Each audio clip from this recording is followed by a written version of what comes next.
पिछले कुछ दिनों से रिया के पेट में रह रहकर अजीब सा दर्द उठता था। काम करते करते दर्द होने लगता और कुछ देर बाद बंद भी हो जाता था।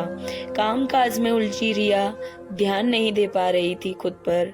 धीरे धीरे बहुत थकान भी होने लगी थी। पूरी ताकत लगाकर घर के काम निपटा पाती थी। एक दिन मौका देख के उसने अपने पति अरुण से कहा, सुनिए जी, आजकल घर का काम नहीं हो पा रहा है मुझसे, बड़ी थकान रहती है, ऊपर से दोनों बच्चे भी अभी छोटे हैं, उनके पीछे भी भागना पड़ता है, तो मैं सोच रही हूँ कि एक काम वाली रख लूँ, हमें आराम हो जाएगा, हमें या फिर तुम्हें।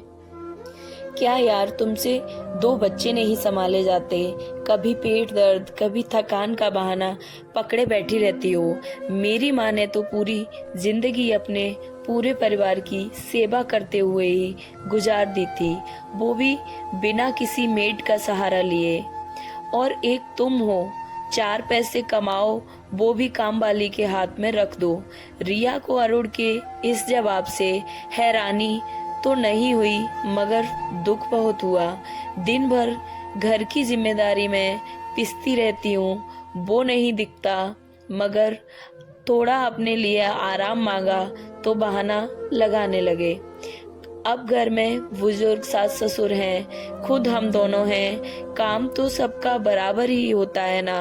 लेकिन ये बात मुंह से निकल गई तो बस बहस की सुई अलग ही दिशा में मुड़ जाएगी और सारी बात यहीं आकर रुकेगी कि तुम्हें मेरे माँ बाप बोझ लगते हैं। और ये जाने क्यों बात बात पर अपनी माँ के उदाहरण देने लगते हैं। गांव में 2-4 आदमी औरत सहारे के लिए हमेशा खड़े रहते थे, बस उन्हें मेड नहीं कहा जा सकता। और वैसे भी मैं सासू माँ जितनी हिम्मती नहीं हूँ, मेरा अपना शरीर जवाब दे रहा है तो क्या जान दे दूं। रिया मन ही मन गुस्से में जली जा रही थी, मगर दीवार पर सर मारने वाली बहस में पढ़ने की उसमें ताकत भी नहीं थी, इसलिए चुप रह गई। रिया को नाराज देखकर अरुण भी समझाते हुए बोला, मैं इसलिए कह रहा था कि मेड को जो पैसे हम देंगे उन पैसों से हम दोनों कहीं घूम आएंगे, कुछ बचत कर लेंगे। रिया ने अरुण को मुस्कुराते हुए देखा और पूछा, सच में? तो अरुण झेप गया। एक दिन सफाई करते करते रिया को पेट में बहुत तेज दर्द शुरू हुआ। वो पसीने में भीग गई थी और बेहोशी सी छा गई थी उस पे। सामान्य होने पर उसने अरुण को फोन करके अपना हाल बताया। अरुण तुरंत बोला, हाँ हाँ, तुम किसी को साथ लेकर अभी डॉक्टर के पास चली जाओ।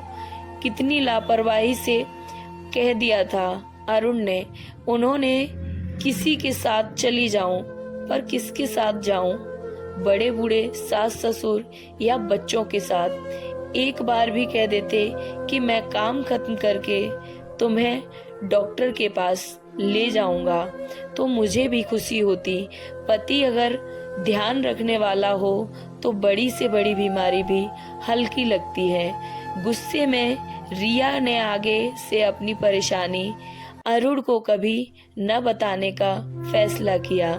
अरुण ने भी पूछा नहीं। एक दिन रिया को मायके से फोन आया, दीदी, पापा जी की तबीयत ठीक नहीं है, आप लोग यहाँ आ जाओ।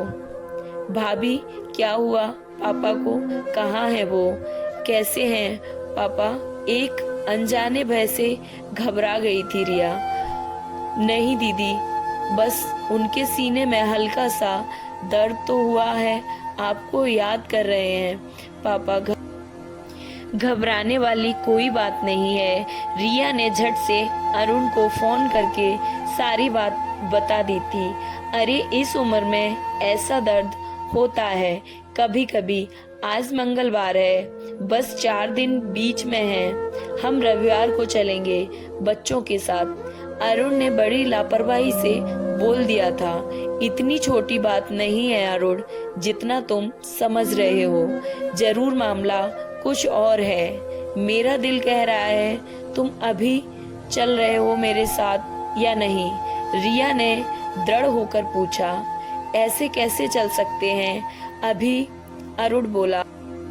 रिया ने सोचा अरुण से बहस करके वक्त बर्बाद करने में पहले ही रिया ने और फोन बंद कर दिया और अकेले ही निकल गई। अस्पताल पहुंचकर देखा तो पापा ऑपरेशन थिएटर में थे। सबके चेहरे पर उदासी छाई थी। माँ ने रिया को रोते हुए बताया कि मेजर हार्ट अटैक था और उन्हें डॉक्टर ने ऑपरेशन बताया था। मगर ऑपरेशन से पहले पापा तुम्हें देखना चाहते थे। डर था कि कहीं ऑपरेशन के बाद तुमसे कभी मिल नहीं पाएंगे। मगर अभी डॉक्टर ने उनकी खराब हालत को देखकर ऑपरेशन शुरू कर दिया है। रिया के पैर अब कांपने लगे थे और वो धम से फर्श पर ही पसर गई थी। मन ही मन बस भगवान को याद करती रही। ऑपरेशन भी सफल रहा। पापा होश में आए तो सबसे पहले रिया मिली थी उनसे। वे कुछ बोल नहीं पाए मगर आंखों के किनारे 2 बूंद लुढ़क गई थी। रिया के मन में रह रहकर बस एक ही बात उठ रही थी कि कहीं वो अरुण की बात मान लेती और पापा को कुछ हो जाता तो शायद जिंदगी भर वो खुद को माफ नहीं कर पाती। पापा ठीक हो रहे थे पर अरुण नहीं आया था। बस फोन पर हाल चाल पूछकर इतिश्री कर लिया करता था। एक दिन रिया के पेट में फिर से बहुत तेज दर्द होने लगा।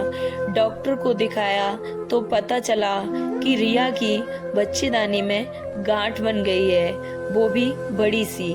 समय रहते इलाज होता तो दवाई से ठीक हो जाती, मगर अब ऑपरेशन करना जरूरी है वरना जान को खतरा हो सकता है। उसने कैंसर पनपने का भी डर था। रिया को सुनकर ही बेहोशी आ गई। उसके पैरों तले जमीन खिसक गई थी। अरुण भी भागता हुआ आया रिया को लेने, लेकिन रिया ने जाने से साफ मना कर दिया था। अरुण ने कहा, मैं अच्छा इलाज कराऊंगा, तुम घर की लक्ष्मी हो। लक्ष्मी? मगर किसकी? मेरे नारायण कहाँ हैं? मैंने लक्ष्मी बनकर तुम्हारी सेवा की, मगर क्या तुम नारायण बनके मेरे दर्द को समझ सके? मैंने लक्ष्मी बनकर तुम्हारा सारा संसार अपना लिया, मगर क्या तुम नारायण बनकर मेरे माँ बाप तक को अपना नहीं पाए? लक्ष्मी को नारायण के पैर दबाते देख लोगों ने तो लक्ष्मी को नौकरानी ही समझ लिया। दोबारा कभी मुझसे लक्ष्मी बनने की उम्मीद मत रखना, क्योंकि लक्ष्मी तभी है जब नारायण है, और तुम नारायण बिल्कुल नहीं हो।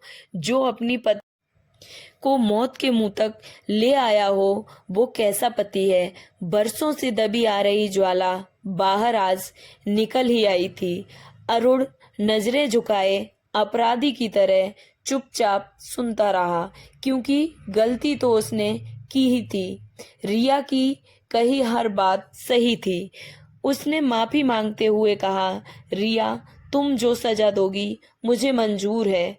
मेरी लापरवाही ने तुम्हें इस हाल में ला दिया है, मगर मैं अब अपनी गलती सुधार लूंगा। तुम मेरे घर की लक्ष्मी हो। मैं नारायण ना सही, मगर तुम्हारा अच्छा पति बनकर ही दिखाऊंगा। बस तुम मेरे साथ चलो, बस एक मौका दे दो। रिया ना नहीं कह पाई और चली गई। उसके साथ सबसे पहले अरुण ने घर में फुल टाइम घरेलू मददगार काम वाली लगवाई। रिया के पूरे इलाज के दौरान अरुण रिया के साये की तरह उसके साथ रहा। उसकी हर छोटी बड़ी बात का पूरा ख्याल रख रहा था। कुछ समय बाद रिया अब पूरी तरह से ठीक हो गई थी। अरुण अब समझ चुका था कि औरत को लक्ष्मी कहकर उस पर जिम्मेदारियां लाद देना आसान है, लेकिन उसका हर कदम पर साथ देने वाले एक नारायण स्वरूप पति का धर्म निभाना कठिन है। गृहस्थी का संतुलन तो सार्थकता तो इसी में है। स्टोरी अच्छी लगी हो तो please like and subscribe. Thank you. जय श्री कृष्णा।